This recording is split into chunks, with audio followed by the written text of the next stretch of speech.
अल्लाह रब्बुल इज़्ज़त ने नबियों के बाद मखलूक में, इंसानों में अगर सबसे ज़्यादा किसी का मर्तबा बनाया है तो वो अपने महबूब के सहाबा का बनाया है। महबूब अलैहिस्सलाम की खिदमत में जो रहने वाले ग़ुलाम हैं उनका मकाम नबियों के बाद सबसे आला है। हज़रत ख्वाजा हसन बसरी रदी अल्लाह ताला अन्हु, आपका एक पड़ोसी था जिसका नाम शमऊन था। वो आग की पूजा करता था, आग की इबादत करता था, आग को अपना माबूद मानता था। हज़रत ख्वाजा हसन बसरी जानते थे कि अल्लाह का नाफरमान है, अल्लाह की बारगाह का इनकारी है, अल्लाह रब्बुल इज़्ज़त को नहीं मानता है, इसने आग को अपना माबूद मान रखा है और आग की इबादत करता है। हज़रत ख्वाजा हसन बसरी रदी अल्लाह ताला अन्हु, आप रात दिन अल्लाह रब्बुल इज़्ज़त का जिक्र किया करते थे, तहज्जुद में उठा करते थे, सिर्फ अपने रब की रज़ा के लिए ही आपकी पूरी ज़िंदगी गुजर रही थी। एक दिन आपको पता चलता है कि शमऊन नाम का जो आतिश परस्त है आज वो बीमार हो गया और मरने के करीब है। हज़रत ख्वाजा हसन बसरी रदी अल्लाह ताला अन्हु उसकी बीमार पुरसी के लिए जाते हैं, आप उसके घर तशरीफ़ ले जाते हैं। ये अल्लाह वालों की शान है, अल्लाह वाले जहाँ कदम रख देते हैं वहाँ रोशनी आ जाती है। अल्लाह रब्बुल इज़्ज़त के महबूब बंदे जिसे अपना लेते हैं तो अल्लाह पाक भी उस बंदे को अपना लेता है। हज़रत ख्वाजा हसन बसरी उसके घर में गए, आपने इरशाद फरमाया, तूने पूरी ज़िंदगी आग की इबादत की है, इस आग ने तुझे क्या फ़ायदा दिया है? तो उसने कहा 70 साल तक मैंने इसकी इबादत की है, इसे पूजा है, मगर आज तक इसने मेरा कोई फ़ायदा नहीं किया है। आपने कहा इस्लाम ले आ, भला पा जाएगा, मान जा, तुझे अल्लाह पाक जन्नत अता फरमाएगा। उसने कहा कि मैं मान तो जाऊंगा लेकिन इस्लाम की हक़ानियत पे मुझे कोई दलील दो, उसके बाद मैं मानूंगा।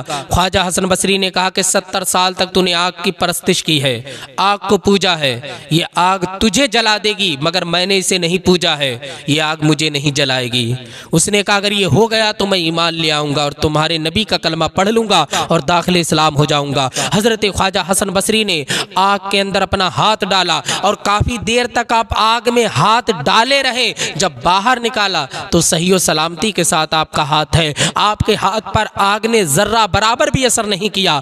जब उसने ये माजरा देखा तो उसने अपना भी हाथ आग के करीब लेकर गया। जैसे ही आग के करीब गया इसे जलन महसूस होने लगी, इसे परेशानी हुई, इसने हाथ को अपने खींच लिया और कहा ये आग तो मेरे साथ बेवफाई कर रही है, आपके साथ वफा की है, हालांकि 70 साल तक मैंने इसकी इबादत की है, आप तो अल्लाह की इबादत करते हो, ये अल्लाह की मखलूक है, आज से मैं इसे छोड़ता हूँ और आपके नबी का कलमा पढ़ता हूँ और दाखिल इस्लाम होता हूँ।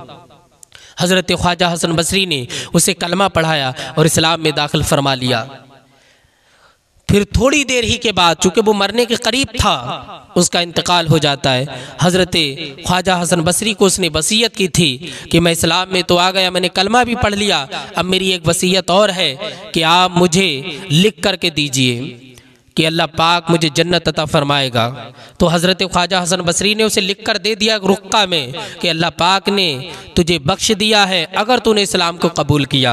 तो उसने इस्लाम कबूल कर लिया और उसने कहा कि मेरी तदफीन और तकफीन आप करेंगे, मुझे गुसल आप देंगे और मुझे कब्र में भी आप उतारेंगे।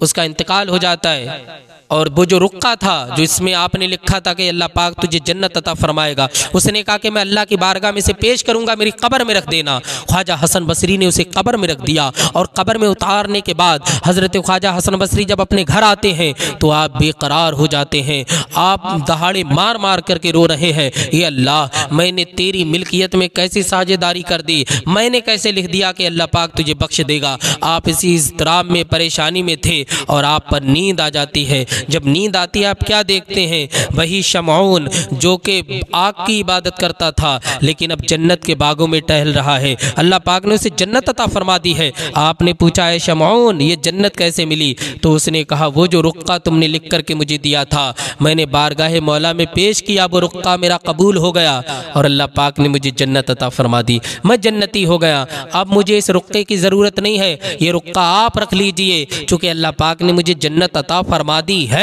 जब हज़रत ख्वाजा हसन बसरी बेदार होते हैं आप क्या देखते हैं कि आपके हाथ में वो रुक्का रखा हुआ है, आप बहुत खुश होते हैं और अल्लाह का शुक्र अदा करते हैं कि अल्लाह रब्बुल इज़्ज़त तूने इस बात को कबूल फरमाया और तूने उसे जन्नत अता फरमाई है। तो आप देखें जो अल्लाह वाले होते हैं, अल्लाह वालों की शान ये होती है कि उनकी मजलिस में और महफिल में अगर कोई